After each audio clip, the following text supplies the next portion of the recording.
point qui a dominé l'actualité à matin, surtout dans le domaine immigration, côté DHS prend décision hier pour le réduire durée TPS pour Haïtiens. Je voulais bien commencer parce que VA plus ou à moitié vide depuis hier soir, eh bien, nous prenons VA à moitié plein, ok, à moitié plein matin. Donc, nous prenons qui ça a affecté, qui ça a vérité a vraiment yé, dans ça qui dit, mesdames et messieurs, matin, et faites tout fret, il y a pile monde qui voulait lever parti après décision hier soir, sans pas comprendre décision.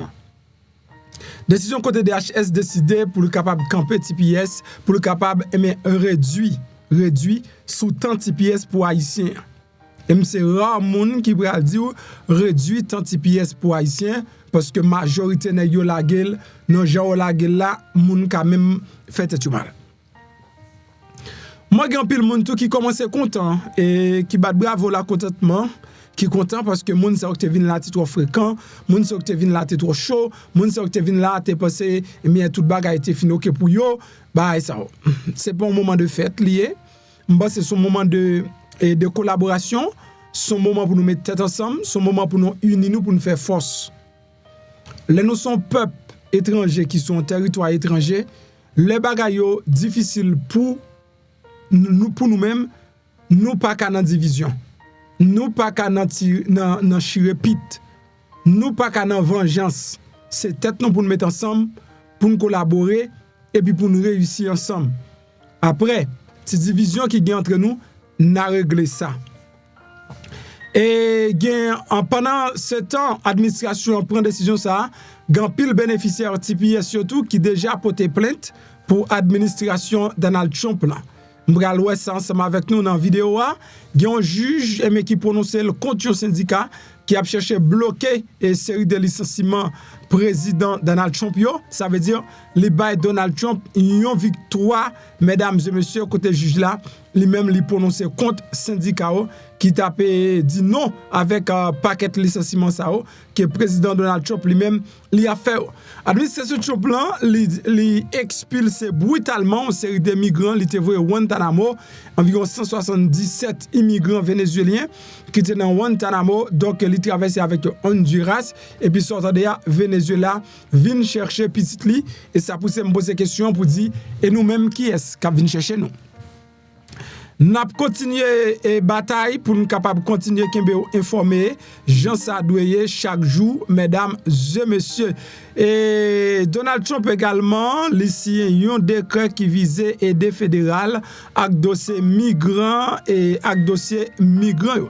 La plupart des immigrants sans papier donc yo pas éligibles aux prestations fédérales. Ça veut dire monsieur dit pour yo couper prêt fédéral pour une série de migrants qui pas de papier. Moi pas qu'on intègre aucun migrant qui pas de papier qui te cap jouer prêt fédéral, l'en pas aider prêt fédéral, pense pour mon jouer prêt fédéral faut que tu aies un document. Donc, je ne sais pas connaître côté président Donald Trump joue avec ça, mais nous allons regarder plusieurs détails dans la vidéo aussi là, et matin. Mesdames et messieurs, et hier, ARS rivé, eh bien, et licencié tout, ou du moins révoqué 6700 employés en pleine période, eh bien, des impôts. Pendant que moun pral déclarer, eh bien, impôts, eh bien, taxes, c'est qu'on y a ARS, disons, les choisi révoquer tout le monde si là, ça a un impact quand même sur le dossier income tax. Pays Canada déclaré cartel mexicain et yo de drogue, cartel drogue mexicain des terroristes. Donc amène et puis yo nommé Yonza du fentanyl, ça veut dire yo fait même gens avec les États-Unis là et yo dit yo c'est cartel terroriste. Donc si toutefois t'as doit gagner on frappe et bien frappe ça et Canada capable présent pour Canada lui-même capable frapper cartel terroriste également. Et dans le pays d'Haïti, il y a monsieur ça, et monsieur relé et Jacqueline Exantus. Jacqueline Exantus, eh bien, c'est un nègre qui relé nègre EPA. Tout le monde connaît lui dans la population haïtienne dans son nom nègre EPA. Jacqueline Exantus a perdu la ville. Selon ça, en pile post qui sur internet là, et t'as fait connaître famille confirmé que Jacqueline Exantus là, lui parle encore nègre EPA qui toujours moto image sur pas de connaître, mais si toutefois son monde qui qu'on a flâné sur internet là, c'est normal qu'on connaît nègre EPA. Oui, ou doit connaître ça, monsieur c'est ancien magistrat dans Cité Soleil, monsieur te prôné ça te relé et monsieur te prôné justice pour Jovenel Moïse là en pile et puis monsieur te parlé en pile de amnistie pour toute gang, monsieur kon même mal chita avec gang yo et comment monsieur t'a mouru, t'a semblé c'est nèg et me vivant ensemble yo qui kidnappé monsieur et puis là au fin kidnappé monsieur, donc yo retiré la vie monsieur ya. Donc yo retiré la vie monsieur ya parce que gang par contre bon moun, gang par contre gen zami bon moun. Depuis c'est gang lié, pas jamais fait nèg exam confiance. Pas jamais fait nèg exam confiance, dit c'est bon partenaire, c'est bon mounou. Bon moun k'ap travaille avec nèg yo depuis longtemps et puis nèg yo retiré la ville et c'est ou même yo pas ta retirer la vie. Pas gen bagay comme ça du tout mesdames et messieurs. Donc Franck Etienne, tout le monde connaît Franck Etienne, c'est un écrivain, haïtien, c'est un gros philosophe PIA lui-même il te connaît, donc Franck Etienne lui-même il quitté ça, ok, monsieur était là, il pas là encore et bon de toute manière et plus que 80 ans on connaît dans le pays de Haïti ou à vivre avec stress ou à vivre avec dépression, à faire stroke, etc. Donc pas de moyen pour vivre trop longtemps passer ça, et bien Franck Etienne dit non lui-même goodbye si vous aimez Franck Etienne donc continuez à supporter, acheter ouvrage lio, acheter livre lio, on est qui te choisi lui-même malgré parents c'est blanc mais et papa c'est blanc, il était choisi rester dans pays a gros écrivain haïtien devant Père l'Éternel, il était choisi rester dans pays a et puis je dis il dit bye bye. Moi pile mon a fait commentaire, en pile mon a regrette l'amour ça. Donc voilà, mais elle était vivant, elle pas de joindre toute attention ça yo. De toute manière, bon nous connaît que c'est comme ça mode là c'est leur fin mourir et puis yo toujours montré yo remet. So point ça quand pilote nous va le détailler dans information pour matin so à peine venir moi encourager pour abonner si c'est fait ça bien rapide c'est cliquer sur le bouton qui marqué subscribe là. Moi n'a fait donc continuez faire pour moi. Et puis pas oublier la like en bas vidéo, activer cloche notification, retirer le sous personnalisé, mettez le sous tout et puis comme ça chaque fois moi-même MP moi monter vidéo ou capable joindre notification vidéo mesdames et messieurs. Donc nous pour rentrer dans détail information nous gens que nous saute avertir là avant que nous rentrer ou même qui gagnent et problème santé ou même cap chercher une clinique ou même cap chercher des monde qui parlent créole même j'avais qui comprennent maladie ou là ou même qui problème bon également. Donc Bridge Care un bien clinique avec pharmacie yo nan Boyton c'est yo même capable aider. Donc on aime toujours camper derrière ça qui bon ou même qui t'a senti dans échec ou yo donc cap gain quelques me caché cap gain une énergie négative qui camper derrière tout ça fait un pas capable marcher même quelques maladies qui gain fétiche là-dedans yo également 3 l'huile de désenvoûtement l'huile de désenvoûtement une prospérité avec fertilité. C'est 3 l'huile qui fonctionnent ensemble. Si vous avez besoin de faire commande là, regardez dans la description vidéo, regardez à sous téléphone ou après un link là ou capable placer commande.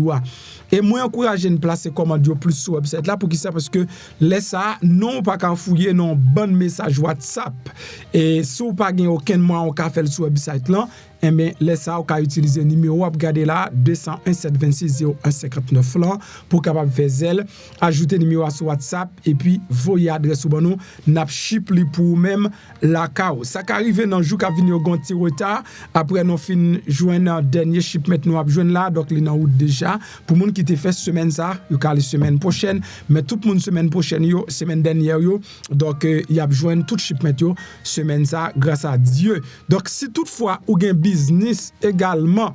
Ou nan lieu koto pensez gen moun qui capable faire quelques vieux bagay dans business whatever, moun qui capable rentrer avec une énergie négative dans business là. L'huile qui marque isop là, la gonti crasse devant porte là, la très bon pour vous. Donc l'arrivée la gonti crasse, OK? Même dans de l'eau ou ap clean. Nan de l'eau ap clean business là, la gonti l'huile isop la dol et puis fait au nom de l'Éternel, au nom du Dieu de Salomon, au nom du Dieu de David, la gonti kral l'huile isop là nan de l'eau ou ap clean business ou guys. Donc si toutefois ou même koto yeyan ou ka voye de l'eau ça voye devant clean devant business ou voye toute énergie négative yo allez, sou gen spray, ça veut dire sou gen quelques bouteilles spray ou kon spray en dedans, la gen ti l'huile isop dans spray là également. Mais désinfecter en dedans avec l'huile isop là. Si gen mauvais esprit dans zone whatever j'en y a le pape campi. Ma bon témoignage et yon moun qui achete l'huile ça nan men nou, li même li fin prend ben li yo. Petit était un mauvais esprit sous l'île, passe bon mauvais esprit, petit l'en pète courir mais manger le da manger monsieur. Donc c'est nous qui dit eh bien ben tout retirer mauvais air, c'est parce que ou même ou fin prend ben yon et mauvais esprit pas capable supporter présence là qui nan ou. Donc Jean l'en suivre ça bon Dieu dit yo efficace et yo bay résultat. L'huile prospérité c'est pour attirer eh bien et toute bénédiction. That's why on prend l'huile de purification d'abord parce que sous fin retirer sac négatif là faut rentrer sac positif là. Nous allons aller droit dans vidéo non pour matin mesdames et messieurs. Donc avant d'aller ou même qui a un problème docteur. Ah oui, il y a espoir pour jeune guérison grâce à Bridge Care Clinic et Pharmacie. Ou même qui pas contre quand on prale, non chercher un bon docteur, un bon pharmacien qui parle langue ou paie al kay docteur parce que pas d'assurance, eh ben Bridge Care Clinic et Pharmacie viennent dire par étape souffrir. Quel que soit problème ou gagne tant coup, diabète, tension, problème peau ou besoin pas de poids ou même garçon qui pas carré mettre rien sous cabane ou pas qu'à camper ou pas qu'à durer ou gain faiblesse qui voulait pour toi aller, Bridge Care Clinic et Pharmacie, c'est solution à guérison avec des docteurs compétents, qualifiés, bourrés et expérience. Dans Bridge Care Clinic et Pharmacie, ou avez médicaments à bas prix. Ou pas qu'un transport, y a porté médicaments devant porte la caillou gratis tichiri. Qui sont obtenus pour rejoindre Bridge Care Clinic et Pharmacie. Relez-nous Kounia dans numéro ça 5371 615 67. N'a redit encore 561 615 67. Bridge Care Clinic et Pharmacie, Ch'takol. Dans 3631 West Woodbright Road Bolton Beach, Florida, tout près Cassé Market là. Bridge Care Clinic et Pharmacie, c'est piscine guérison là.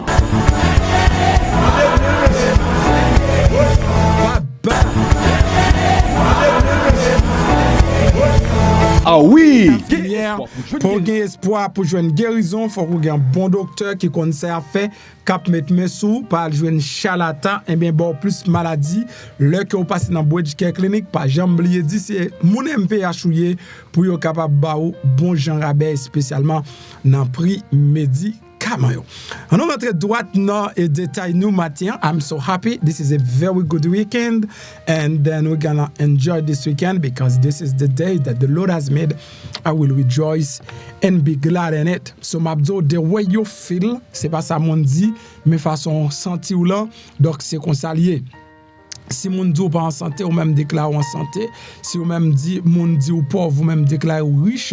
Si ou même dit moun dit ou pas capable, ou même déclarer qu'on est capable parce que dossier c'est Jean senti ou même nan Jean que ou même ou quoi là et mais c'est qu'on ça dit. On rentre dans le détail là, Jean que nous sommes annoncé depuis hier soir, nouvelle là li tombé tant que au coup de clair donc côté président administration Donald Trump là les couper et pour les couper prolongation TPS haïtien yo. Avant tout m'a dit non bagay qui très important pour nous connaître. Et m'vini pour aider. Bah écoute mais pas maintenant. Mais comme moi plus ou nan moun que comme m'bral di nou. Fais m'gè attention fait média ça en gros média. Si bon Dieu vrai. Ça veut dire gain télévision qui physique, radio physique, MPH radio, MPH TV, mon passe chital parler etc. en Haïti ou à l'étranger depuis nos gains action. M'a dit non que média yo en pile bagay yo mette pour même attirer attention. Yo pas en pile bagay yo mette pour attirer attention. En pile fois le grand public consomme bagay qui plus mauvaise que ça qui bonne. Son petit crasse me devait expliquer comment ça mais m'a pas avancé. Et selon ça qui publié sur plusieurs journaux et dans DHS hier, Donald Trump réduit et vous devez dossier TPS pour haïtiens, Donald Trump réduit protection pour haïtiens yo et mettait haïtiens yo sous voie de l'expulsion. Décision ça, c'est dernière en date d'une vaste campagne de répression que le président Donald Trump lui-même l'a mené consacre les immigrants, y compris les personnes que l'administration Biden lui-même l'était autorisé rester dans le pays. Alors, nous tendons depuis avant-hier, décision qui prend dans une note interne qui peut jamais d'ailleurs. Côté administration Donald Trump l'a demandé pour être capable de mettre une pause sous tout processus migratoire, monde qui rentre sous programme Biden yo. N'a parlé de monde qui rentre dans TPS, monde qui rentre dans programme parole humanitaire et pour les Ukrainiens et puis les monde qui dans Amérique latine. Moins encore que mes réserves, yo dit Ukrainiens yo certains Ukrainiens ak moun dans Amérique latine. Alors, si nous dans Amérique latine, nous pas connaît ou ka toujours mettre le pour moi parce que nous pas connaît nous te fait partie de l'Amérique latine. Et nous-mêmes yo pas trop m'pa croire que nous dans monde yo dit pour camper processus yo. So, n'a prête là toujours. L'autre bagaille c'est que yo dit là administration c'est pas couper TPS. Administration je plan li réduit jeudi protection yo accordé à des centaines de milliers haïtiens aux États-Unis qui viennent exposer moun sa yo à une éventuelle expulsion en été ça. Selon document gouvernemental, yon responsable à ministère là dans sécurité intérieure. Décision ça l'été signée semaine ça par Christine Noem qui est secrétaire à la sécurité intérieure, bien secrétaire de HS là, qui constitue la dernière étape dans vaste répression président Donald Trump contre l'immigration, y compris monde qui rentré sous Biden yo.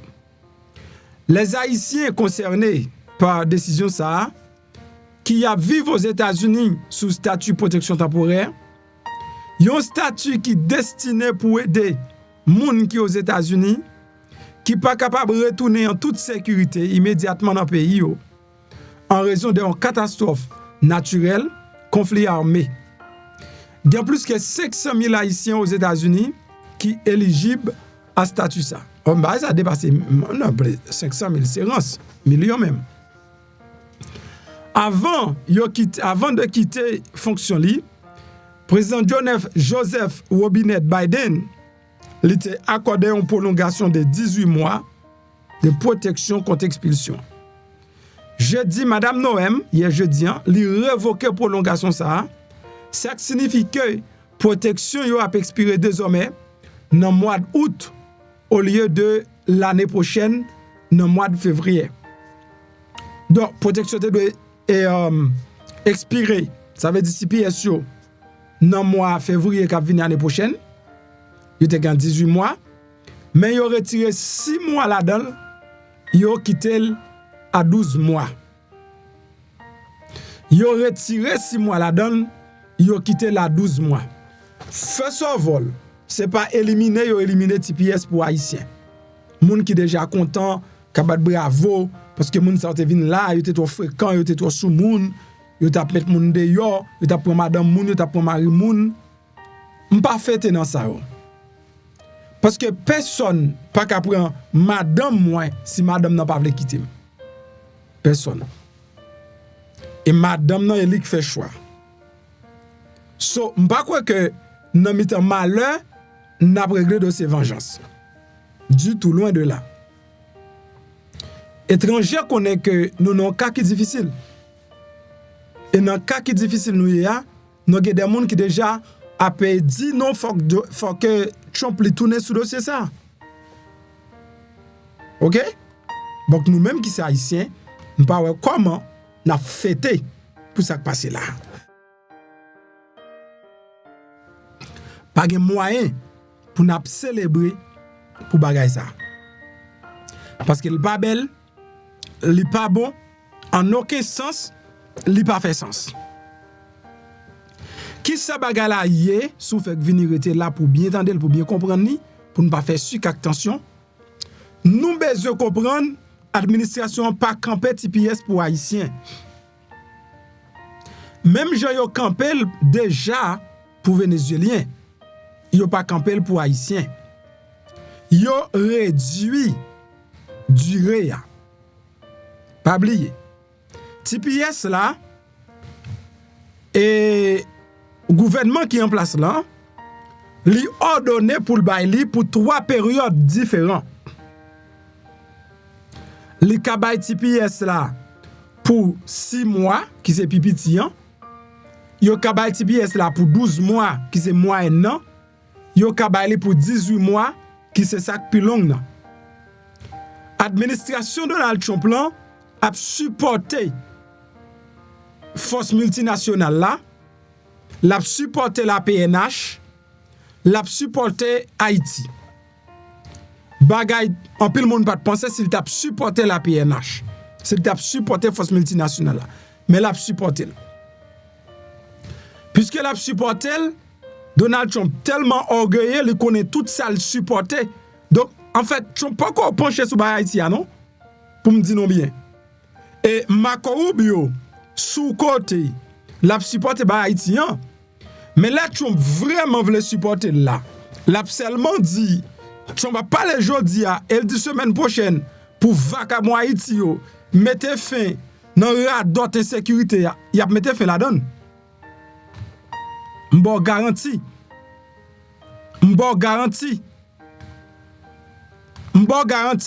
président Matel y a chita nan fait coup de fil sans camper pour insécurité a fini.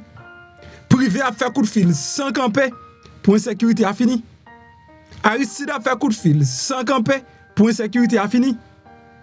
Radio et télévision a fait coup de fil sans camper pour insécurité a fini. OK? Les leaders qui sont responsables de sécurité dans le pays, ça ne ka cité non, à ça tellement gang de pour citer non yo. Donc, et tout plume levé sous do yo, y a fait tout ça capable pour sécurité à camper. Parce que c'est au Kimbel. Depuis Trump dit, monsieur, mon semaine, li pas camper, mais ça m'a fait. Depuis c'est nèg ça qui gen petit dans pays, a mandé pour déporter tout. Depuis c'est nèg politicien haïtien qui gen petit dans pays, et sécurité a pas camper, tout a déporté. Tout. Révoquer résidence avec nationalité, tout pour moi. Ou attendre des bagailles. Ou après si Haïti pas cool, m'bezo connaît si malheureux fait kidnapping en Haïti et ça m'bezo connaît. M'bezo connaît si malheureux touché comme kidnapping en Haïti et ça m'bezo connaît. M'bezo connaît si c'est pas ancien sénateur avec député qui touché comme là en Haïti et puis bay nèg et bandio au morceau là donne. M'bezo connaît. M'bezo connaît ça. Donc là non connaît. Sénateur, député, politicien touché comme kidnapping nan. C'est eux touché. C'est eux. Kidnapping nan prend niveau, le prend pas, me descend depuis les Jovenel crasé parlement. L'éclair. Eh bien, et TPS là pas définitivement campé. Nous doit ouais que président sa administration fait c'est réduit quantité de temps. Yo pas dit moun pas ka appliquer pour lui non plus. Et yo pas dit moun pas ka appliquer pour lui. M'vle nous clair sur ça. Ça veut dire ça qu'arrivé puis devant yo dit yo pas renouveler. C'est là le bral dur. Si yo dit yo pas renouveler TPS pour haïtien parce que si yo te dit yo pas renouveler TPS pour haïtien, moun ancien gen là t'a geta pas ka renouveler. Mais yo pas dit yo pas renouveler TPS pour haïtien non plus yo pas ko dit ça. M'pa dit yo pas dit yo poko dil. et m'pa kon si abdil. Là, ça yo fait nous, yo ban nous pour seulement 1 an, au lieu nous gagner pour 18 mois. Le nous vers là, a presque plein, au lieu nous elle presque vide. N'a pour nous c'est unique nation, Donald Trump fait ça pour lui jusqu'à maintenant.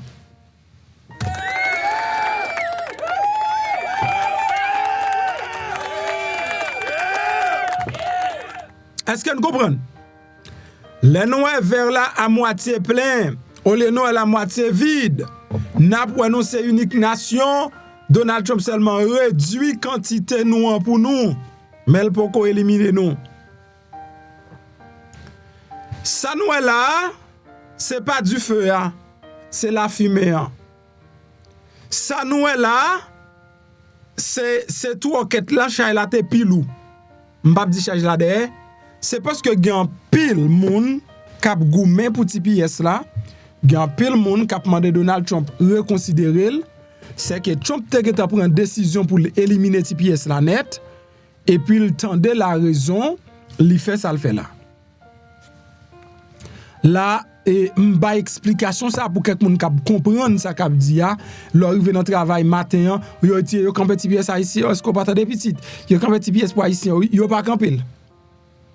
OK? Soit fait jeune toujours pour camper, le cas continue faire jeune. T'assemblée pays a par contre, gen moun qui prend place moun. Pas quoi gen moun qui prend place moun dans monde ça. Tellement gen bagay pour moun faire dans monde ça, pas gen moun qui prend place moun. On moun besoin marcher 50 000 km pour joindre au côté pour quitter ton petit moun dans matin. Vous comprenez non? C'est tellement gen travail pour moun ta créer activité garderie pour garder ti moun petit etc. On sait des business qui t'a très rentable. Légaliser là. Eh bien, au lieu de ça, n'a couru derrière moun. Et Madame Noem doit ensuite décider s'il a mette fin à protection yo ba haïtien yo. Une décision qui semblait probable. Trump avec l'autre détracteur dans statut protection temporaire affirmé que li pas utilisé comme prévu, mais il servait plutôt de voie pour rester indéfiniment dans le pays. Quelques migrants haïtiens qui bénéficiaient de protection depuis 2010, les tremblements de terre qui frappé le pays sous l'administration Obama, eh bien, étendre statut citoyen ça. Donc, moun ça là depuis 2010, yo gen 15 ans dans le pays actif. Mois dernier, l'administration Trump a annoncé que Venezuela a perdu statut de réfugié à partir d'avril. Ça fait un coup dur pour 600 000 Vénézuéliens. C'est-à-dire à partir d'avril, moun sa yo sans statut. Qui n'est pas le cas pour nous, yo prend étape yo prend. Donc, Jean-Noël là, et ça qui arrive, li probable pour Christine Noem ta mette fin la donne. Mais ça peut dépendre tout. Comment autorité yo même yo réagi. Est-ce que yo fait administration bien comprendre ça qui passe à Haïti hein? Christine Noem qui sont jeunes femmes sans maturité ça yo pas connait non hein? OK? Jeune femme ça pas connait non yo même ces bagaille et frivole y a réglé. Ces bagaille sans maturité y a réglé. Donc, c'est tout à fait normal de prendre n'importe décision tête chaud. Mais si il y a des gens qui comprennent le dossier et fait administration bien comprendre le dossier, il y a pile possibilité pour que yo capable de changer physio d'épaule. Trump était déjà laissé entendre que et mesures étaient envisagées pour immigrants haïtiens bénéficier de statut. Et je pas provoquer sans m'a provoqué m'a provoqué sans hésiter. Mais c'est Trump il était déjà fait moun comprendre que mesure ça il était envisageable pour immigrants haïtiens qui bénéficient de statut. Monsieur dit il t'a révoqué sans pas hésiter. Là non capable que li quand même font hésiter, li réduit toujours. Un responsable sécurité intérieure qui exprimait sous couvert anonymat, il déclare que l'agence l'a réduit protection de 6 mois parce qu'elle pas voulait laisser décision finale là, linguer. Défenseurs immigrés contestaient déjà devant le tribunal fédéral coupe opérée par l'administration Trump dans le programme TPS là, sous première administration Trump là. Tentative responsable américain pour mettre fin dans le programme non pour quelques pays, il était stoppé par un tribunal fédéral. Mercredi soir, un groupe de défense de droits des Vénézuéliens, ils ont intenté une action en justice également contre l'administration Trump pour couper opérer dans le programme protection. Ça veut dire moun qui bénéficient TPS ils ont déjà porté plainte pour président Donald Trump pour l'administration Trump là. Ils ont déclaré que décision ça les réduit protection pour Venezuela et qui est illégale.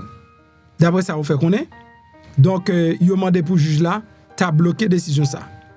Venezuela est en crise, même si Trump lui admet que Venezuela est en crise. L'afflux vénézuélien aux États-Unis en raison des crises humanitaires dans le pays il y a exactement raison ça TPS lui-même li existait. Li existait, c'est parce que pays ça en crise. Les pays en crise comme ça, mais États-Unis pas gain l'autre recours que bay moun ça en protection temporaire en attendant pays stable. Les pays où vinn stable, c'est les gagnants un pouvoir démocratiquement élu qui dirige pays et Jean Noué insécurité à lui-même lié yo cap mettons fin là-dedans également. Les ça yo ka dit OK, ou ka retourner là ka ou pas en crise. Et faut que moi dise haïtiens connaissant les haïtiens, nous songe ça qui fait 2017-2018, les haïtiens a quitté pays la Chili. Haïtien pas besoin Haïti riche pour retourner à Haïti. Yo seulement besoin Haïti gagne un petit de sécurité. C'est pas seulement yo même c'est nous toutes. OK? Pays étranger ne viennent pas le choix. Nous-mêmes qui avons famille, nous-mêmes qui avons petite, donc nous venons un petit peu depuis nous venons marier parce que ou pas qu'à juste gon folie parce qu'on remet le bel soleil et on gagne des gens qui fait dans le pays qui ont avenir de MCV ou pas arrêter pour éduquer. Mais nous connaissons à la fin de la journée, si moun yo grand, yo gen 18 ans, y a joué la vie yo, nous-mêmes dans la caille nous. Nous tout t'a retourner sans pas forcer nous. Bon garantie, si Haïti gagne sécurité, nous pas besoin président Donald Trump déporter nous. N'a retourner pour compte nous. TPS c'était un mode sauvetage crucial pour un pile membre dans la communauté haïtienne qui permet de vivre et travailler aux États-Unis dans un moment côté haïtien connaît une énorme instabilité politique, sociale et économique d'après ça le déclaré. Décision qui prend par l'administration Biden pour prolonger le statut de protection temporaire pour les Haïtiens l'année dernière et a cité des problèmes persistants dans le pays, notamment violence générale, instabilité politique. Il y a Shakira Blanc, qui est un Haïtien qui a 34 ans, qui bénéficiait de TPS en 2010, il déclare que la décision ça, était déchirante. Même Madame Blanc, s'en plaignant tout dans le procès qui était bloqué, abrogation et administration de Trump dans le premier mandat de Trump, le Trump lui-même, l'État a bloqué TPS là. Moun sa yo était là pour défendre TPS là. Donc je dis nous pouvons caler la justice. Nous pouvons caler la justice. Nous-mêmes haïtiens. Donc, les Vénézuéliens, nous avons poussé, nous avons encouragé les Vénézuéliens. Mais nous ne pouvons pas carrer Trump la justice parce que Trump n'a pas fait nous rien qui mal. Jusqu'à maintenant, il en dans loi. Il pral sorti quitter loi, là que l'État dit la bloquer. S'il dit la bloquer, c'est à partir de là, nous carrer la justice pour nous voir comment nous contrecarrer. Parce que TPS là, yo kabali pour 6 mois, pour 12 mois et pour 18 mois, lui-même le choisi pour 12 mois parce qu'il réalisait haïtien pas Haïti pas gain 3 crises. Jean moun pense là, ça veut dire qu'il sans espoir dans 18 mois on pense problème n'est pas bon. Donc ça veut dire Donald Trump allait plus loin pour faire connaître que pour faire sentir que et l'administration de Biden dans Libanon TPS pour 18 mois, c'est parce que le connaît Haïti pas ta bonne en 18 mois. But t'as semblé monsieur a pensé que Haïti a bon en mois d'août, il retire TPS là. Mais première grande décision en dernier mois, c'est dans mes bon Dieu lié. Toujours faire bon Dieu confiance et chercher l'autre voie qui est plus légale pour météo. OK? C'est très important. N'a avancé avec nouvelle yo, nous pas prêté en pile parce que depuis hier nous pas attendé président Donald Trump côté monsieur fait gros promesse, il a fait cadeau jusqu'à 2 à 3 000 $ avec des contribuables des monde qui te paye taxe dans pays donc nous voulons attendre ça tout également très important. Et nous avons un juge fédéral qui prononce contre syndicat qui a cherché à bloquer le licenciement massif Donald Trump. Nous connaissons Donald Trump a vraiment aller sans arrêter là, surtout les gens qui ont un job fédéral en pile nan yo appel des petits jobs yo sans arrêter. Eh bien syndicat a porté plainte contre situation ça, eh bien il y a un juge lui-même qui fait connaître et Trump a continué.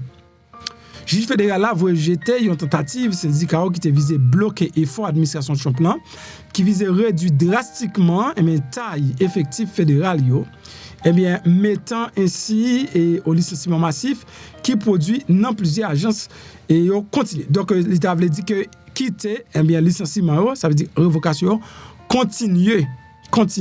Donc dans décision juge Christopher Cooper qui sont juges dans le district Washington, il dit très préoccupé par bouleversement qui causé par les mesures. Donc administration de Donald Trump li apprend mais il pas abordé l'égalité mesure réduction effectif yo et il t'a fait connaître tribunal ça pas dans niveau pour résoudre problème ça, c'est ça que fait lui-même il pas capable prendre décision sur lui. Donc pour moun yo aller pi ou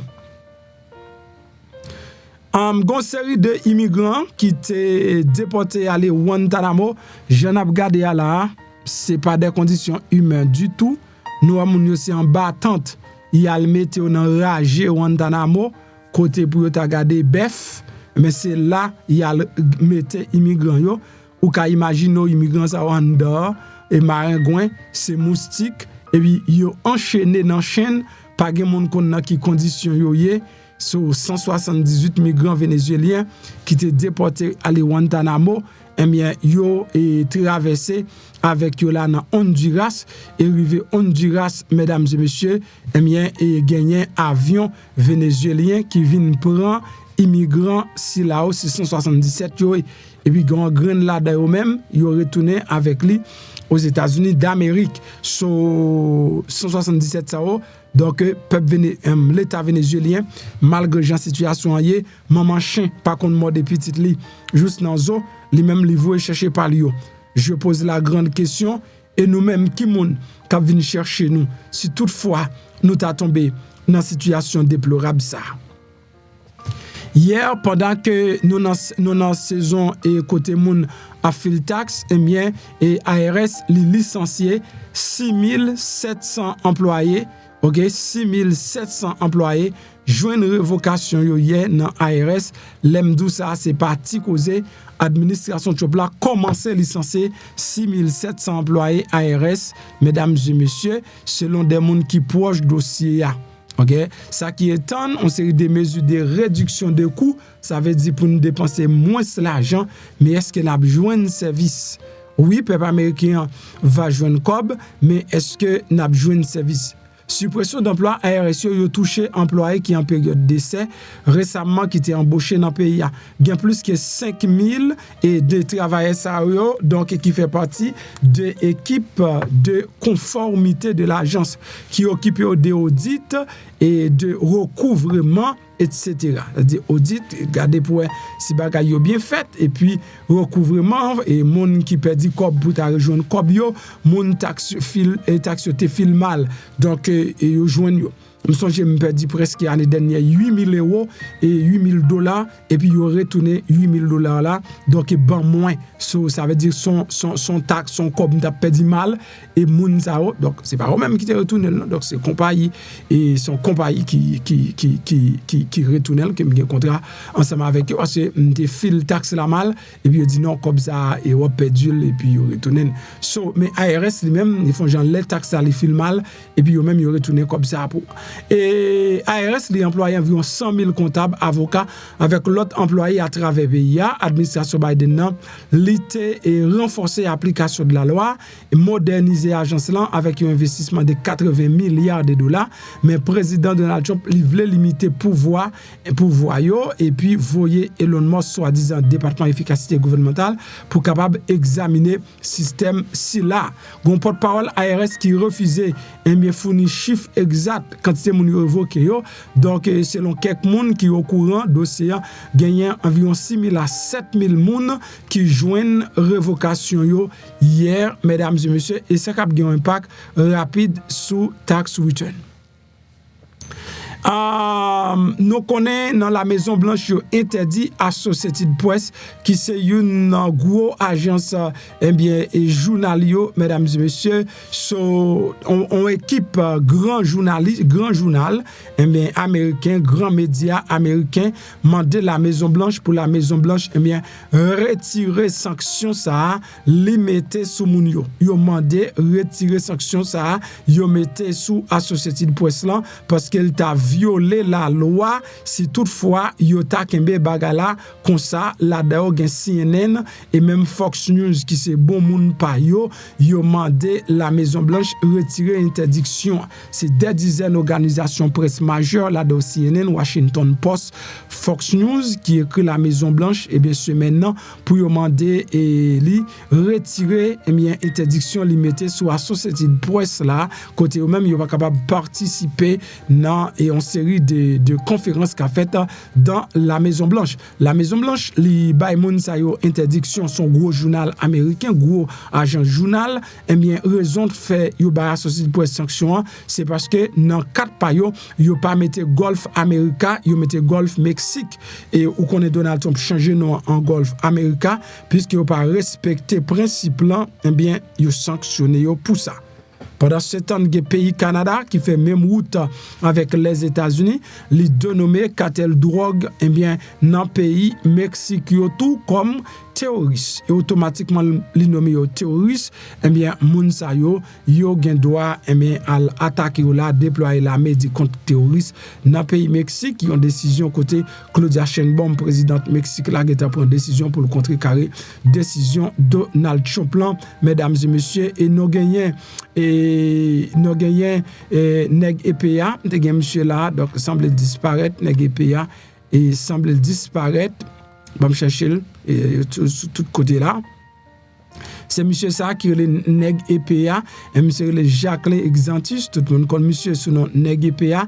Nèg EPA t'a mouru, comment monsieur mouru et t'a semblé c'est nèg vivant ensemble qui kidnappé monsieur et puis sortant de là, yo tiré monsieur. Donc monsieur était là, li pas là encore, mesdames et messieurs, monsieur a été là, li pas là encore, malheureusement, et monsieur a été pas en pile, monsieur ça fait en pile parler, surtout dans le dossier l'homme Jovenel Moïse, monsieur pas en pile, donc bon, me fait entendre quelques bagages, monsieur t'a dit. J'ai rencontré mois de décembre 2018, en dans bureau li. Un moment, donc, est-ce que nous avons dit ça, monsieur Abdi? Je ne sais pas qu'on a entendu, monsieur. Oui, qui sont Pétionville là. Nous avons un témoin, pasteur, Gérard Forge, ensemble avec Jocelyn Brivet, a dit la pour tuer Jovenel. C'est moi qui ai dit ça. Et moi, je t'ai dit ça. Donc, il t'a dit la pour tuer Jovenel. Et ça, pasteur Forge était là. Il a dit non, ou pas qu'à dire bagage ça pour monsieur Moui. Il dit non, pas qu'à dire bagage comme ça. Jocelyn Brivet, pour parole ça, Jocelyn Brivet, a dit même Jocelyn Mien, pour le comparaître devant le tribunal. Donc, n'a pas de temps. Bon, moi-même, prêt pour me témoigner. Si il y a un jugement tout bon, moi, Jocelyn Brivet a dit ça, et je suis témoin par ce forge. Ou pas pour déplacer ça? Il ne m'a pas là avec nous, qui t'aime parler. Question peur. Moun qui peur, c'est Jean-Bertrand ici qui a peur. C'est Monseigneur Descos qui a peur. C'est Chibilangoua qui a peur, parce que yo même, yo non bagay cap fait qui n'a à travers CIA. Yo même. Ouais, en face, c'est pas derrière. Pour vivre pas derrière, là, 5 mètres, ça c'est base de l'armée d'Haïti là. Yo cap peur. Parce que yo même, yo y a joué des bagages, yo fait resquiller blanc là, ouais, mais l'armée derrière là, c'est resquiller, et pas l'armée d'Haïti, et pas l'armée indigène, c'est l'armée pépé. Américain te fait, mais pas derrière là, yo capé. Mais moi, Jacques Lexantus, l'homme dans la rue, on a gardé peuple, on green bagage pour peuple. Parce que pour lever, j'ai pour prendre, quel vite l'homme barbecue, isolant, moi sans jour, ou même dans tout côté dans la rue, tout soldat, c'est à genoux, et respect pour papa, parce que, depuis au lever, il a des papas, m'a fait manger. Donc ça t'avait dit, et ça t'avait dit de loin ou de près, je suis un privé, t'as impliqué dans le... Comment pas impliqué? Moi, je t'ai dit, là, pour tuer Jovenel. Moi, oui, Jacques Leclerc, tu disais ça, Jocelyn Privé, ça veut dire, le m'a parlé, moi-même, nous on est qui fou, peut-être que pas droite. Jocelyn Privé rencontre Aristide dans la cour, là, car il y a déjà. Non pas me faire objet de discussion. Et puis, loi Montel dit, attention, ça c'est Brady Félier. Souvent, il n'a pas de boulot. Dossier Jovenel, là, son dossier classe que lié, quel que soit nègre qui, en dedans dossier Jovenel, là, qu'on en prend dans la prison, et qu'on en ou pral jouer une chance avec Papa Dessalines qui gagne un projet amnistie générale là, c'est là dedans nous pral parler ou dire vérité et ou une chance. Là nous déjà comprendre et j'aime dire non, c'est que monsieur était là pas là encore et là dans genre de dossiers sont en Haïti, c'est tout à fait normal ou tu qu'à lever un jour ou tu es là et pour pas là encore. Là tout le monde comprend clair, pas de mentir dans ça. Donc et ça monsieur a là. Là en Haïti on a pas ça faut que c'est pas sous bloc fouillé sous bloc fouillé au Haïti on a un dossier ça mon cher on doit être là jeudi et puis ou pas là encore nous gagne président Donald Trump monsieur a fait des grandes promesses côté que l'argent contribuable un bien d'orge rive sauver li ka partager un peu à contribuable côté des monde ka joindre entre 2 à 3 000 $ au ka brete dans jour là Donald Trump voyer l'argent pour entendez quelques ça Donald Trump les mêmes l'été dit mesdames et messieurs. Efficiency has already saved over 55, this is just a short period of time, $55 billion because they didn't want to show up to work. They wanted to work outside of an office. And that's never going to work for anybody, including companies. Companies ought to get smart. You watch these companies where they do that, they start going bad. Nobody knows what's wrong with this company. Well, try getting the people back into the office where they can be cohesive and together. In less than a single month, the Department of Government Efficiency has already saved over 55, this is just a short period of time, $55 billion. And we're just getting started. That's nothing compared to the numbers that you're talking about, right? We're ending trillions of dollars in waste, and it'll mean much lower inflation, lower interest rates, lower payments on mortgages, credit cards, car loans, and much higher stock markets. I think the stock market's going to be great. In other words, we will rapidly grow our economy by dramatically shrinking the federal government, and we have to do it. I'm also taking fast action to end the radical left's nation-wrecking crusade against oil and natural gas. Over the past 4 years, the Biden administration cut the number of new oil leases and gas leases by 95%. They slowed new pipeline. I mean, look at the, Dakota Access, they wanted that one knocked out. The Keystone Pipeline, they wanted that one knocked out. They ended the Keystone. We got the Dakota Access done, but it wasn't easy after they tried to stop it. They slowed new oil and gas pipeline construction to virtually a halt. They shut down 38% of active oil and gas rigs in the United States, but they love the wind turbines. They go round and round and round, and if the wind doesn't blow, they got problems. They kill all the birds, they ruin the sight lines, they ruin the plains and the beautiful areas of our country, including the oceans, the lakes. They closed more than 50 power plants, all causing energy prices to skyrocket. You saw that happen. That's what caused inflation, pretty easy. These policies were so destructive that despite draining nearly 40% of U.S. strategic petroleum reserve meant for emergencies, it was meant for emergencies. It wasn't meant for getting a price of gasoline down so that you can win an election. It didn't work for winning the election. Actually, there's so many people that are driving that it's a very small number. It just had a very small effect, but in the meantime, it takes it down. We'll fill it up fast, but it's at the lowest level. When we made the transition, it was at the lowest level in history ever recorded. It's the lowest level. Nobody's ever seen it that way. They put it all out because they thought they could keep gasoline prices down a little bit, just go past the election, and after that, they didn't care. And it didn't work because they didn't get elected. I got elected. but the price of gasoline still rose over 35%, and in some cases, at some periods, it was 100% and 125% during certain periods of time. Under the Trump administration, we have implemented a very different plan. You probably heard of it. It's called Drill, Baby, Drill. And we're doing it. The world runs on low-cost energy, and energy-producing nations like us have nothing to apologize for. We have more energy than any other nation in the world, and we're going to use it. And we're going to use it on AI plants. I was telling some of the people that came in that, they're very interested. Everybody's talking about AI. I hope you're right. I don't know. Who knows? But Elon, are they right? Are they right in going all? They are all in for AI. But the problem is, to do it, just in our country, you need twice the electricity just to open up and be the top of AI. You need twice the electricity that we have right now in the entire country. If you take all of the electricity, you need more than twice. You need double what we have right now just to fuel this new industry that's growing. I was amazed when I heard that number. And they all said, how can we do this? Because, in China and various other places, you can probably get it with the shake of a hand. But in our country, you can't. But now you can, because I'm declaring a national emergency in order to get fast approvals. And we're going to have, if you build a plant, you're able to build an electric generating facility right next to your plant. So you'll be making your own. You won't have to count on utilities. You won't have to count on an old grid that could fail, could get hit by something, bad things or good things. But you're not going to have to worry about grids. You're not going to have to. You'll build your plant, and you'll build your essentially you'll become a utility in a way. You build your own electricity. If you want to build extra and put it out and get paid for that, you're going to be able to do that. You could put it back into the grid, but you're going to be able to build with your plant a generating facility. And we're going to get you Lee Zeldin, head of the environmental group, various groups, and we've got them unified now, but we're going to get you very fast approvals, and they'll be approved so fast your head will spin.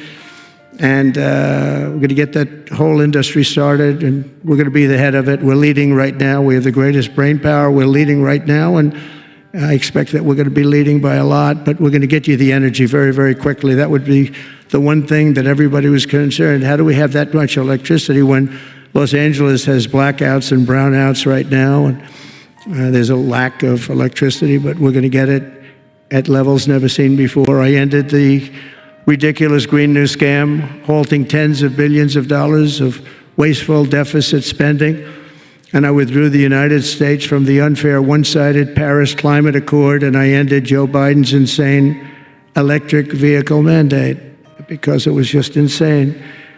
I repealed the last, and by the way, if you want to buy an electric car, it's great. If you want to buy a gasoline-driven car or a hybrid, it's great. Whatever the thing happens to be. I heard hydrogen's hot. The problem is when it's not, you're in deep trouble, because when that sucker blows up, they don't find the body. So that's one that I said, you know what, let's take a pass on that one. They said it's good, but when it's bad, it's really bad. You find the bodies on trees, on the side of a tree. I said, I think we'll pass on that one, right? We're not going to want that one. But you never know. Maybe someday it'll be good, but it doesn't sound like it's off to a good start. I repealed the last administration's very destructive natural gas export ban, and last week we approved our first new liquefied natural gas export license, and we have literally hundreds of people that want to export. I recently met with the Japanese Prime Minister, Shiba, to discuss large increases in American oil and gas exports. They want it so badly. They said we went to the Biden administration, they wouldn't sell it. They wouldn't sell it. Nobody knows why. Biden didn't know why either. They asked him, I don't know. They did, oh, I didn't know that. But we're going to sell it, and the new project in Alaska is going to feed all of Asia. We're going to take care of all of Asia. We have so much oil and gas, like very few people, like very few countries have, like really actually no country has. I also met with Prime Minister Modi of India, who wants to greatly expand India's purchase of American energy, and my administration has also launched the most aggressive deregulation program of any nation in history. under my executive order, for every one new regulation added, 10 old regulations have to be eliminated. And you know, in our first term, which was actually an incredible success, we had the greatest economy in history until COVID, and even after that, we did great. The stock market was higher. If you think of it, it was higher after the fact. After we went through that whole thing, it was higher than it was just prior to COVID coming in, which is a pretty amazing thing. But we did a great job on that, but it was a terrible thing for the world. The whole world suffered. It suffered terribly, including China, including other countries. It was a terrible period of time. But despite that, we did well. But we had the greatest economy in the history of our country. And I think this time we're going to do even better. We were artificially hurt by COVID. We had to focus on that instead of focusing on, but just prior to COVID coming in, there's never been anything like what we did, what we achieved. And even after, we did very well, and especially considering what all of us had to do with COVID. Some nations were hit so badly, it's just unbelievable what happened to them. As part of our effort, I've signed executive orders to keep the United States at the forefront of artificial intelligence and to end Joe Biden's war on Bitcoin and crypto. We ended that war totally. That war is over. They were very hostile toward them until the very end, just because there are so many people on Bitcoin and crypto that just before the end, the SEC came out and they were being very nice. I was so nice to people because so many people were being indicted for no reason whatsoever. Very political group of people. That's all they did, was they liked indicting people, but they were being indicted, and many of those indictments were dropped just before the election because they said, wait a minute, there's 100 million, 125 million people using this, and they didn't want to have, you know, all these people being voted against. But by the time they did that, it was too late. We had that vote entirely, I think. I think anybody was smart that believed in that, and there were a lot of people believing it. Anybody that was smart voted for Trump. And they pulled the indictments, and I see people that were indicted. I said, I saved your life. I saved your life. Because if they thought that, they actually thought that I was doing it, they said, why is Trump doing it? Is he doing it for political reasons? I don't do anything for political reasons. I do what's right. I want to be in the forefront of every industry. So I'll be working with the Republican Congress to pass the largest tax cuts in American history. And that includes, obviously, that includes we have to extend the Trump tax cuts, which were, until now, the largest. We're going to dramatically cut taxes for families and for workers and for companies, including no tax on tips and hopefully no tax on Social Security and no tax on overtime. And that overtime one is a sleeper because I think a lot of people are going to be spurred on to do a lot of extra work. When they hear that, it's a lot of companies really like it, and a lot of people really like it. The new Trump tax cuts will also include 100% expensing for new factory construction in the United States and anything else that you're going to buy with capital. If you buy something that is going to be good for our country, we're going to let you expense it. 1 year expense, and I did that the first time, and everybody was saying, can you go back to that? Now you still get, I guess, 40% or whatever, but it, you know, pares down, but we're going to bring that right up to the top level. I think that had a lot to do with the success that I had during my first term. And we'll substantially cut taxes for all domestic producers of oil and gas and just about everything else that they produce. In my first term, I brought the business tax down from around 40% to 21%, which everybody said was an impossible thing to do. I cut it from 40, it actually was state and said it was much higher than 40, but I got it down to 21%, and now I'm bringing it down to a goal of 15%, but only if you make your product in America. In other words, you're going to be at 21%, but if you make your product in America, you're going to go from 21 to 15. If you don't, you're going to pay 21%, which is still lower than anything. So guys like Elon are going to come and make his great cars in the United States. There are a lot of people will. A lot of people are calling. A lot of car companies are calling. They called me, three of the majors. They called and they said, we're looking all over the place. We want to be there.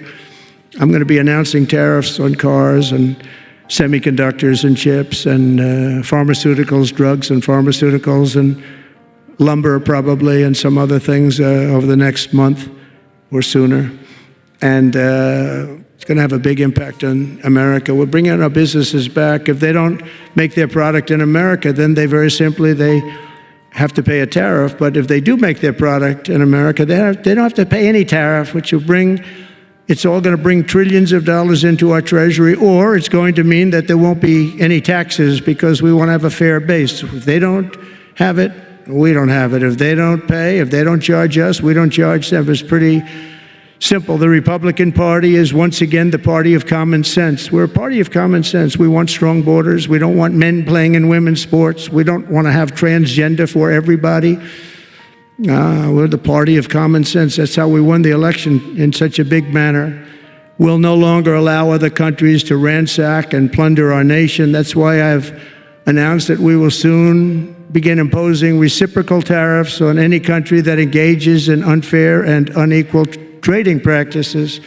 If they tariff us, as I said, we will tariff them at the exact same rate. So if a certain country, because some of these countries, even countries that I've already mentioned, are extremely aggressive with tariffs. Nobody knows that. European Union, they have a VAT tax that's devastating. It's very tough for people on the outside. Hard to sell cars, really impossible to sell them because they also have non-monetary tariffs that are very, very tough. But if you take a look at that, it's a very unfair situation. And the VAT tax is similar to the tariff. Around the world, I'm moving quickly to end wars, settle conflicts, and restore the planet to peace. I want peace, and I don't want to see everybody being killed. And you take a look at the death in the Middle East and the death that's taking place between Russia and Ukraine. It's been going on, and we're going to end it. There's no profit for anyone in having World War III, and you're not so far away from it. I'll tell you right now, you're not so far away. If we would have had this administration for another year, you would have been in World War III, and now it's not going to happen. In the Middle East, I've restored my policy of maximum pressure on Iran, designed to bring peace. And we've designated the Houthis a terrorist organization. They're, destroying shipping lanes all over the place. They're making it very hard for people to get their product delivered. They're making it very difficult, but we'll take care of that situation. And we've secured a ceasefire in Gaza, and we're bringing in the hostages, and we're bringing them home to their families. Some of them are in pretty bad shape, I have to tell you. To end the horrible war in Ukraine, I've spoken with President Putin and President Zelensky, and our teams began negotiations this week in Saudi Arabia. I want to thank Saudi Arabia for that. That was so great. Yeah. And I want to thank, in particular, we have so many of the people, Yasser, Mohammed, all of the people, but in particular, we have to thank Crown Prince Mohammed bin Salman for hosting these historic talks. And talks that went very, very well. Steve was there, Steve Witkoff was there, and Michael was there, Michael Waltz and others, and they really went well. It's a big step. We got to get that war over with. You have to see the people that are dying. I look at the pictures, the satellite pictures of the field. It's a level field, and it looks like a modern-day version of Gettysburg, and you know what that means. It is just carnage. It's horrible. And, it's not American soldiers. It's not even soldiers from the Middle East in the case of Ukraine, Russia, but it's people, it's young people from Russia and Ukraine mostly that are just being decimated. It's flat fields. And a bullet goes, and a bullet only stops when it hits somebody. And the level of people being killed in that battle, soldiers, young soldiers, in some cases old soldiers, because they're running out of people. They're running out of soldiers, in one case. But think of it, a modestly successful comedian. President Zelensky talked the United States of America into spending $350 billion to go into a war that basically couldn't be won, that never had to start and never would have started if I was president, not even a chance. And it didn't start for 4 years, never would have started. But a war that he, without the U.S. and Trump, will never be able to settle. They'll never settle that war without our involvement. That's why they did such a great job this weekend. That's why Saudi Arabia did such a great job this weekend in hosting. The United States has spent $200 billion more than Europe, and Europe's money is guaranteed. They get their money back. It's a form of a loan. Nobody knows that. I know that. I said, why isn't somebody saying, we do it the same way? And we spent much more money. We have to equalize. But while the United States gets nothing back, so they get their money back. It's a loan. We just give our money. And we had a deal based on rare earth and things, but they broke that deal. But they broke it 2 days ago. We had a deal because I said, we're spending $350 billion, and Europe gets their money back in the form of a loan, and we don't. We're just giving the money hand over fist. That's the Biden administration for you. But they're no longer dealing with the same United States as they were dealing with a few months ago. Why didn't crooked Joe Biden demand equalization? And that this war is far more important to Europe than it is to us, and that there's a very big, beautiful ocean, a separation. This is, we're helping Europe. We're trying to help Europe. On top of this, Zelensky admits that half of the money that we sent them is missing. They don't know where the money is. He said, well, we don't know where half of it is. That's great, wonderful. He refuses to have elections, is low in the real Ukrainian polls. I mean, how can you be high with every city is being demolished? It's hard to be high. Somebody said, oh, no, his polls are good. Give me a break. Every city is being demolished. They look like a demolition site, every single one of them. And the only thing he was really good at was playing Joe Biden like a fiddle. He played him like a fiddle. That's an expression we use, Yasser, to say that he's pretty easy. A dictator without elections. Zelensky better move fast, or he's not going to have a country left. Got to move fast, because that war is going in the wrong direction. In the meantime, we're successfully negotiating an end to the war with Russia, something I'll admit that only Trump is going to be able to do in the Trump administration. We're going to be able to do it. I think Putin even admitted that. Biden never tried. Europe has failed to bring peace, and Zelensky probably wants to keep the gravy train going. I don't know what's the problem, but he hasn't been able. He's very upset that he wasn't invited. He could have come if he wanted to, but that he wasn't invited to Saudi Arabia. But he's been working for 3 years. There's never been even meetings or phone calls to stop this war. It's a horrible thing. I figure Russia's lost 900,000 soldiers. I think that Ukraine's lost probably 700,000. And it's a terrible thing. You'll see bodies and body parts all over the field, all over. We see them very accurately through satellites. I love Ukraine, but Zelensky has done a terrible job. His country is shattered, and millions of people have unnecessarily died. And you can't bring a war to an end if you don't talk to both sides. You got to talk. They haven't been talking for 3 years. So we hope to see a ceasefire soon and to reestablish stability in Europe and the Middle East.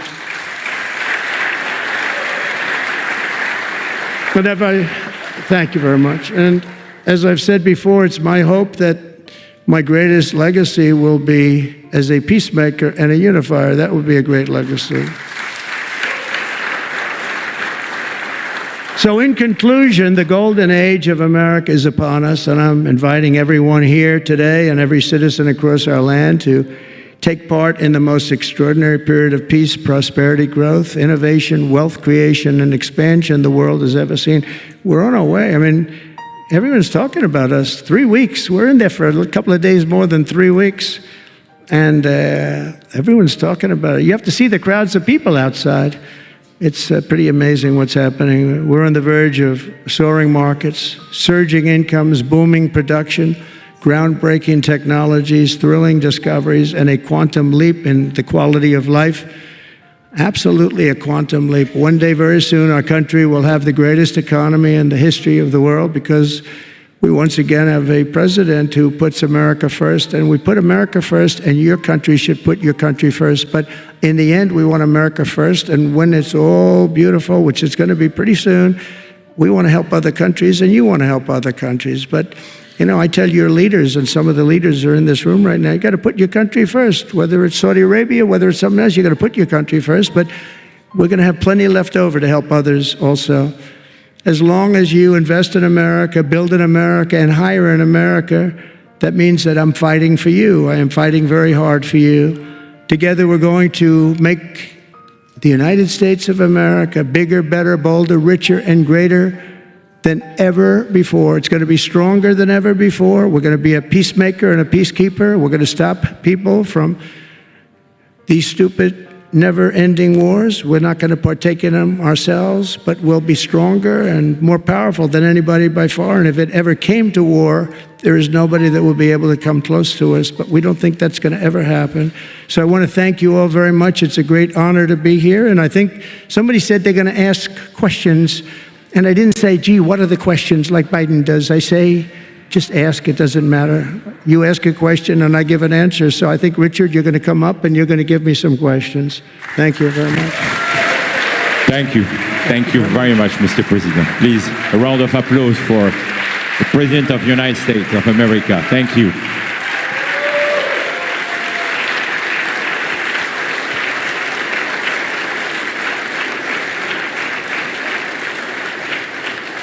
Mr. President, thank you for accepting to take a few questions. 20 years ago, I don't know if you will remember, we were under the same roof in Orlando and you were delivering an amazing speech in front of 3,000 sales reps, giving them the best advice to be successful. So what is the best piece of advice that you have ever received? Well, I think it was watching my father. You know, my father was a very hard worker, and he just worked hard. And he was very smart. He had good genetics. His brother was the longest-serving professor in the history of MIT, Dr. John Trump. And my father was every bit as smart. But my father had to work. He was older, and he put his brother through school.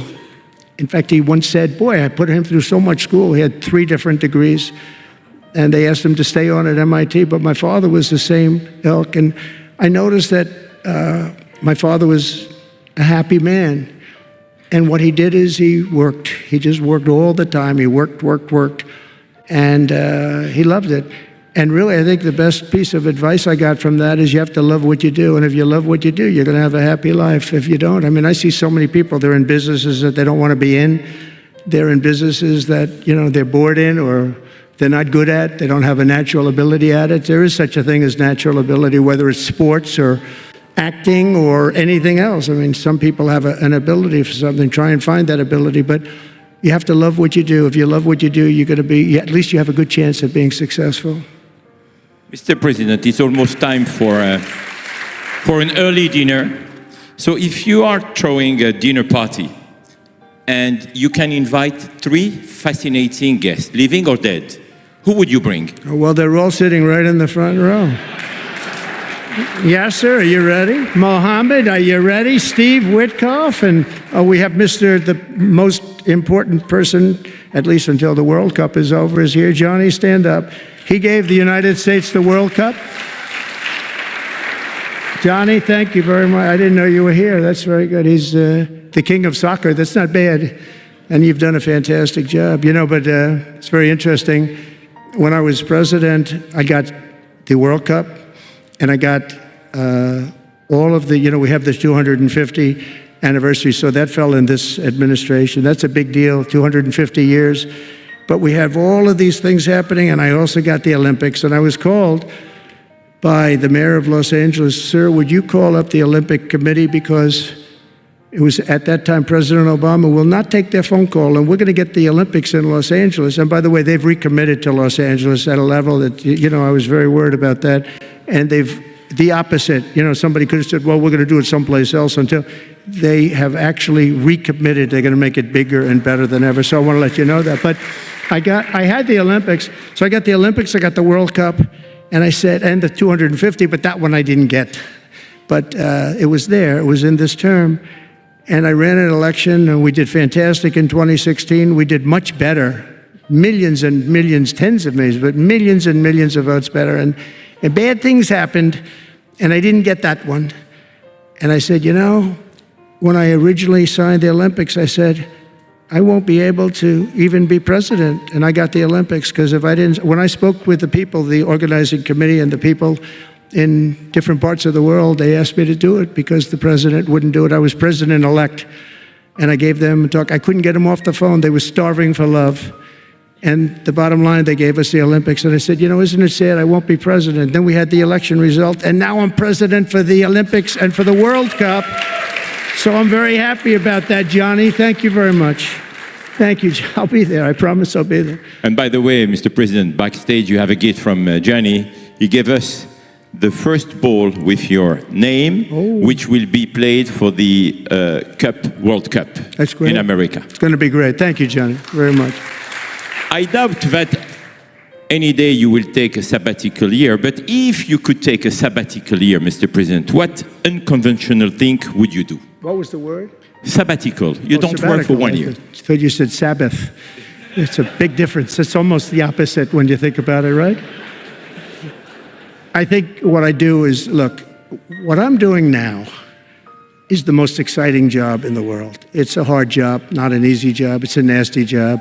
It could be a lot easier with, I think that the news media has to straighten themselves out because people are getting it. You know, they're losing tremendous popularity and they've lost their prestige and they've lost their credibility. And I think it's a very important thing, the news media, but I think they have to straighten themselves out because the people are going around them now. They have so many different things with like Elon with X, which was a big thing, and we have Truth, which has been fantastic, and we have so many other things that you don't really need traditional.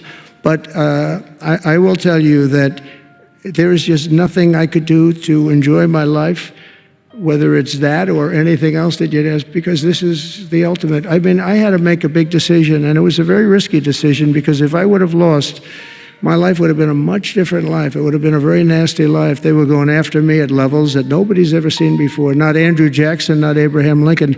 You know, the historians say that the president that was treated the worst by far by the media and overall was Andrew Jackson. In fact, his wife died of heartbreak. They were treated really rough. And Abraham Lincoln was second, but he had a civil war. You know, you can understand that. But nobody was treated like me, nobody. And I will tell you, you learn a lot about yourself. But there's nothing I'd rather do. I had to make a decision, do I do this? Because if I lost, it would have been very, very bad. It was dangerous, actually, very dangerous in so many different ways. And I decided to do it. And I said, I have to win, because if I don't, when I spoke to a friend of mine the other night, he said, you know, if you lost, it would have been it was actually Sean Hannity just before we did the interview last night. He said, boy, if you would have lost, you would have had a tough life. You would have had a very tough life. So there was a certain amount of courage involved in this decision to run. And it's a great honor to win by this much, to win all 7 swing states, the popular vote. Popular vote doesn't get won that much by Republicans for whatever reason. I think that's changing because, again, we're the party of common sense and they're the party of some real bad things. And I think they'll change. I think they have to change. It would be wonderful. I'm going to be having lunch with some of the Democrats next week, and it would be wonderful if we could work together. I think working together would be great. But they have to change. You can't get elected on the programs that they want. And that's really what America wants to see. So there's nothing I'd rather do than what I'm doing right now. When we started this conference, Mr. President, Yasser and I, His Royal Highness the Crown Prince told us, I want that to be the place where people will come to understand where to invest in terms of geographies and sector. So what is the best investment you have made in your personal growth, Mr. President? Well, I was involved in real estate from, most of my life. And it was, guys like Witkoff will tell you I was really good at it. And I was successful at it, very successful at it. I've been involved in things prior to being president, but during the last 4 years, I followed sort of the trends, and I've made a lot of money with following some of these trends. And, it's, again, it's something that you do. I really believe that some people have instinct. I think I've always had an instinct for making money. I make money. And I went into show business. I had one of the most successful shows on television. I wrote books, and they were all bestsellers. Virtually every book was a big bestseller, some really big bestsellers. And so I don't know. It's whatever I do, I just want to make it successful. It's very important to me. There are many ways to make money. You can be in many different fields. And a lot of them is being in the right country. If you're in a certain country, our country was actually getting very bad, a very dangerous place, actually. Bad things were happening. But if you're in a certain country, you have a chance to do well. And no matter how good you are, if you were born into the wrong country, you're not going to make money. Now, you can do other things. You can attain power, I guess. Maybe it's the wrong kind of power, but it's power. But being in the right country, where you have the right incentives and, entrepreneurship, et cetera, and America has always been sort of at the top, or one of the top, but always pretty much at the top. But it was losing that position, and I think losing it rapidly. This last administration, look, I don't want to be, I wish I could say, I wouldn't have run. If I thought Biden was doing a good job, if I thought they were, I wouldn't have run. Because as I said, it was very dangerous to run in a lot of ways. In fact, my ear will show that when you look at it closely. My ear, I have that throbbing feeling every once in a while, but it was dangerous in a lot of different ways. But he was so bad that I had no choice but to do it. If I thought he was doing a great job, I wouldn't have run, and I would be very happy. I actually wanted him to do a good job. I was saying, do this, do that. I'm telling them, do things. They should have done what I said. And but I would have been very happy not to have run, and frankly, to have seen somebody do a good job. But our country was going to hell, and I really sort of had to run. If you were a historical ruler, would you prefer to rule during war or peace? Well, I want to be, again, a peacemaker, and I want to keep us out of war. But sometimes to do that, you have to have a very strong country. You have to have a very strong military. And as I said, we have a much stronger military than anyone would know. We have the best equipment. And I bought a lot of it. I rebuilt our military in the first 4 years. I rebuilt it. We gave a lot of it away to Afghanistan, to the Taliban. Stupidly, but that's a very small amount relative. It was billions and billions, but it's still a very small amount relatively to what we built. But I largely rebuilt our military. Now I'm going to have to do it again because so much has been given away, so much has been treated so badly. But to keep peace, you really have to. I have a thing: strength through, and I mean it. You really have it. You have strength, and you need the strength. But it's really peace through strength, because without the strength, it's going to be very hard to have peace, because you're going to be taken over. Bad things are going to happen. So you really want to have peace through strength, and that's where I've done it. Having strength, having power in that sense to protect yourself and your people is a very important thing. Hopefully you don't have to use that power. I would tell you, I was dealing with President Putin very successfully on denuclearization. We were talking about it very seriously. And then COVID came and lots of things came, and we had also talked to China about it. Now, Russia and us have the biggest nuclear by far. China is not close, but they will be close. In 3 or 4 years or 5 years, they'll be equal. But we were going to talk to China, and I spoke to President Xi about it very successfully. I think we were going to denuclearize it. We had to get the smaller nuclear powers, of which there are 4, 3 maybe, but 4 probably, to do something. We would have been able to do that. But I was having very strong talks with President Putin about denuclearization. And, if you're president, you get presentations about what we're building, what we're having, the power of weapons, the power of many things besides weapons per se. When I saw the power of nuclear weapons, and we can never let that happen. If that happens, the ball game the world will be destroyed. The power is so enormous. You look at Hiroshima, you look at Nagasaki, multiply that times 500 times, and the world would be destroyed. So you want somebody as your president, or you want somebody as your leader that understands that. We just can't let that happen. We can't let other countries get nuclear weapons. Not only Iran. Iran is a good example, and maybe the one that people think about, but we can't let that happen. The power of weaponry today is so enormous that the world would disintegrate, so we can't let it happen. Mr. President, if you had to describe the United States of America in just 3 words, what would they be? In 3 words? 3 words. Love, respect, and strength. That's a tough question. That might be my best answer, Yasser. That reminds me of high school, that one, but that may have been the toughest question, actually. Do you think Joe Biden could have done that? I don't think so. I don't think so. We're almost at the end, Mr. President, but talking about United States of America, what is one cultural habit in the US business that the rest of the world could learn from? What is the best practice that Well, I think we love our families, but I think a lot of the world loves their families. You know, I was speaking to the head of Mexico because I complain constantly about people pouring in. Now our border is the strongest border we've ever had. We've gone from the worst border ever in history to the strongest border. But I was speaking to the president of Mexico, a very wonderful woman, actually, and I said, we were talking about drugs. You can't let people come through your country and come into the country. You know, I was not that nice, but they understood what I was saying. And she said something that really got me. I said, you're not a big drug-taking nation? And she said, no, we are not a consumer.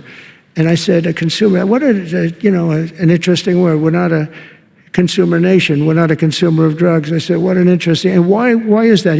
She said, well, we have very strong family values. I said, but we do too. We do too. We have very strong. Our families are devastated by what's happening with fentanyl, and China will not be doing. We're going to make a deal with China. They were not letting that happen anymore.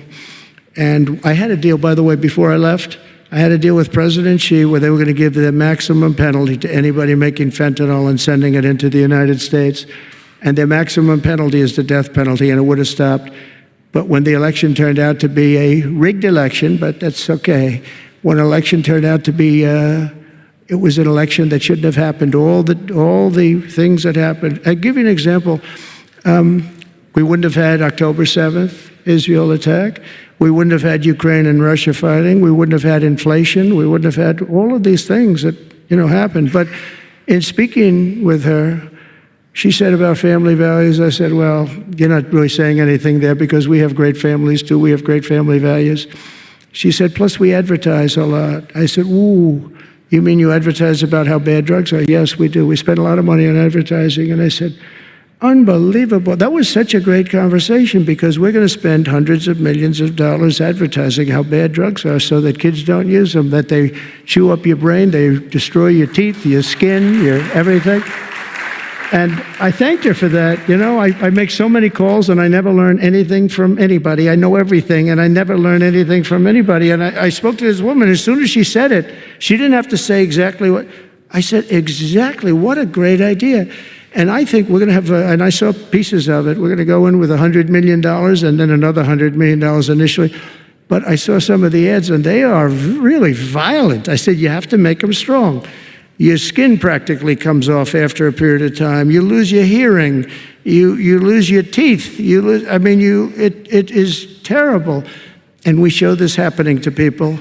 And I think we're going to, we did very well we had blue ribbon committees headed up by the First Lady of the United States and a lot of other people that, they have no idea the viciousness of these cartels and these people. And they're smarts. They're very smart, tough people. Making a fortune, by the way, an absolute fortune. But we got it down 18%, which was a record. But 18% is not great when you think about it.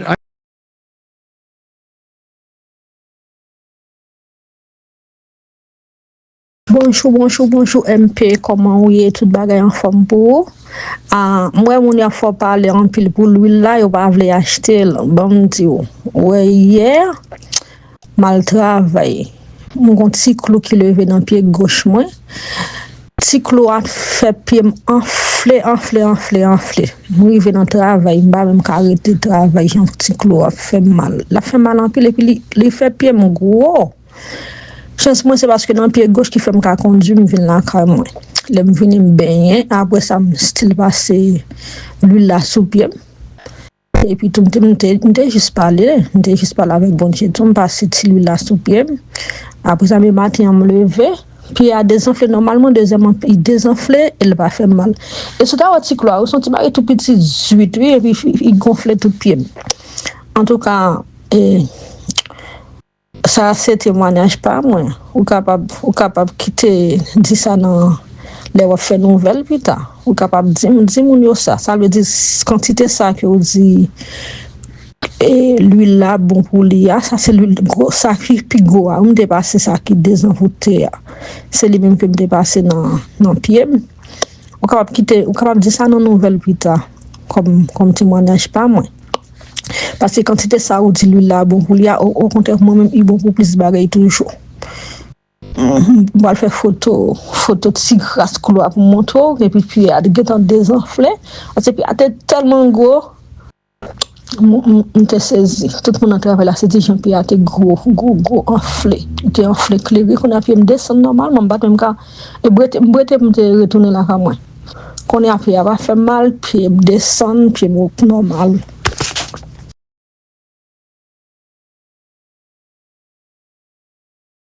Moi, plusieurs monde commencent à relayer pour mon témoignage qui ça si l'huile ça yo fait pour yo. M'gen 3 bouteilles d'huile là même là, c'est 3 petites bouteilles et gen une qui plus gros dans ça l'autre mon recevoir yo qui c'est une c'est l'huile de désenvoûtement ou bien l'huile de purification à base d'hysope, une c'est l'huile de prospérité hein, et l'autre là c'est l'huile de fertilité.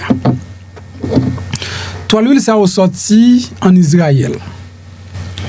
Qui côté me joindre yo comment me faire joindre yo?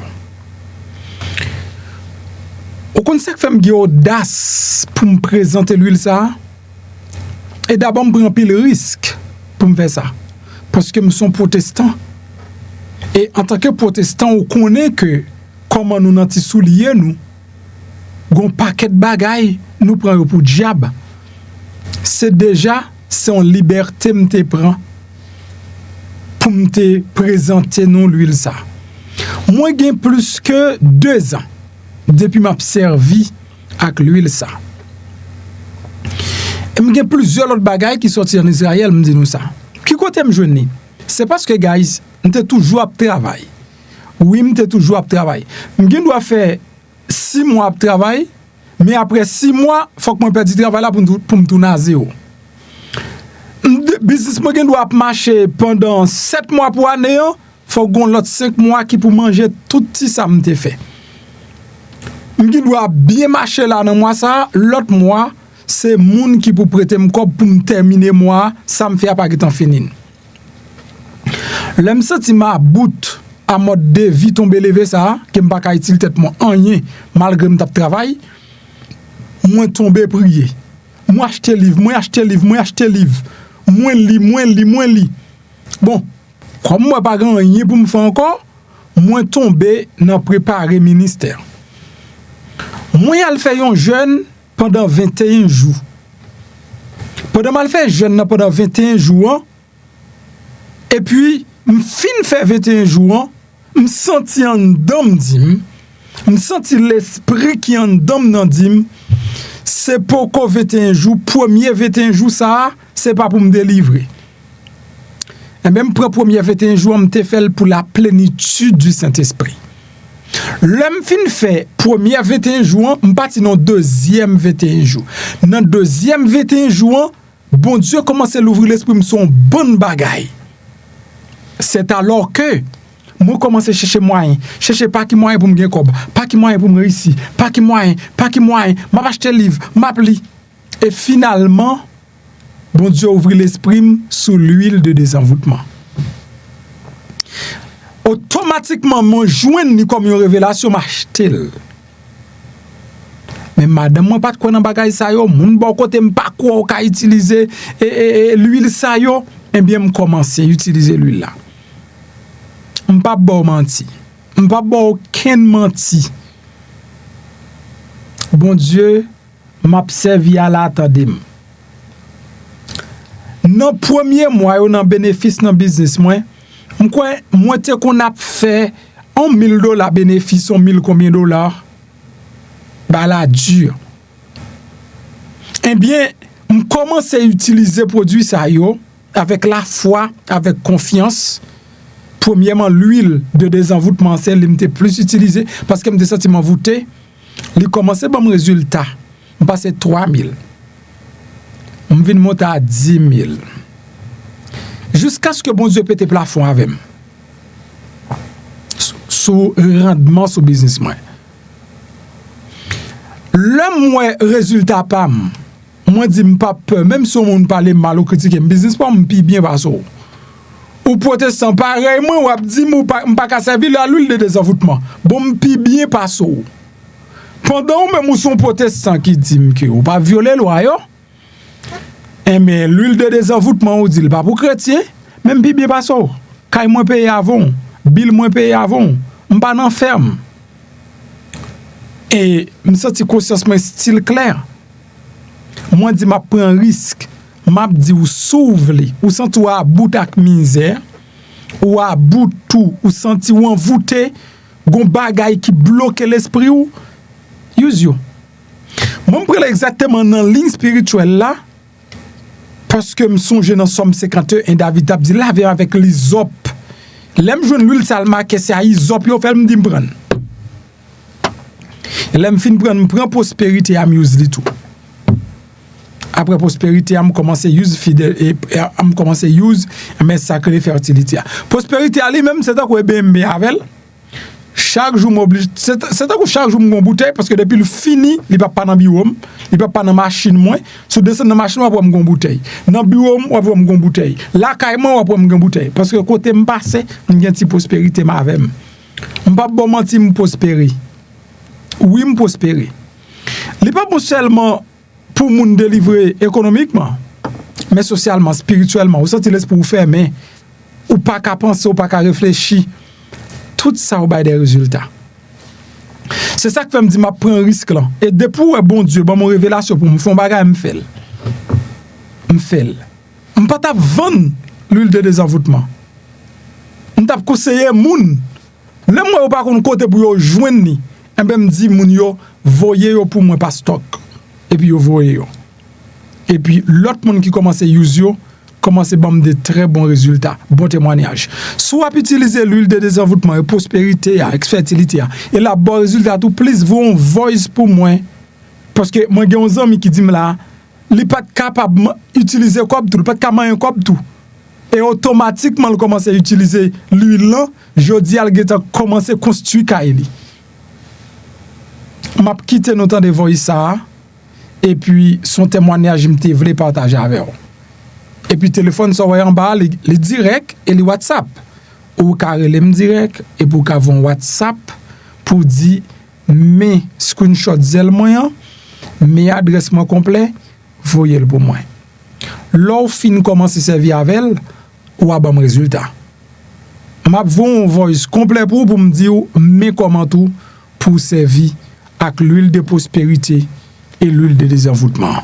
On devrait partager cette expérience ça avec vous pour qu'on ait que c'est pas un fab, c'est pas un show, c'est pas juste un business, mais il y a un résultat derrière produit ça.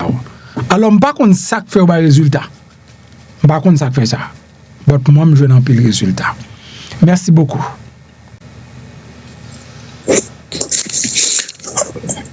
Mon cher, premier travail là, m'étant ouais fruit. Premier travail là, toi l'huile parce que dans le pays il y a longtemps, m'pas jamais te gen vision kay en ek me fin fait toi ben yo me fin fait tout ça m'te fait yo qu'on y a la messe dans sol kay mi là t'as les blocs m'pa le poser dit que et on travail qui fait un gros travail qui fait. C'est la félicitation. MTK paye pile cob, on va régler. Bon Dieu pour nous tout, nous pas monde qui ka alkay boko et non bon Dieu nous toujours quoi. Et ça fait me plus happy acheter bon. On sent il fait gros travail moi. Il fait gros effet.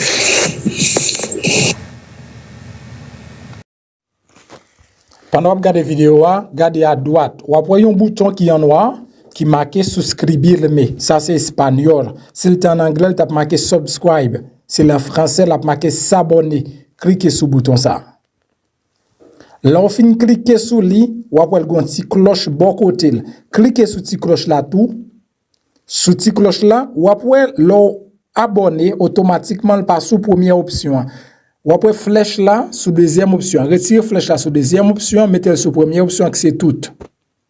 Ça veut dire chaque fois monton vidéo ou joindre notification. Et puis pas oublier la gon like en bas vidéo ça.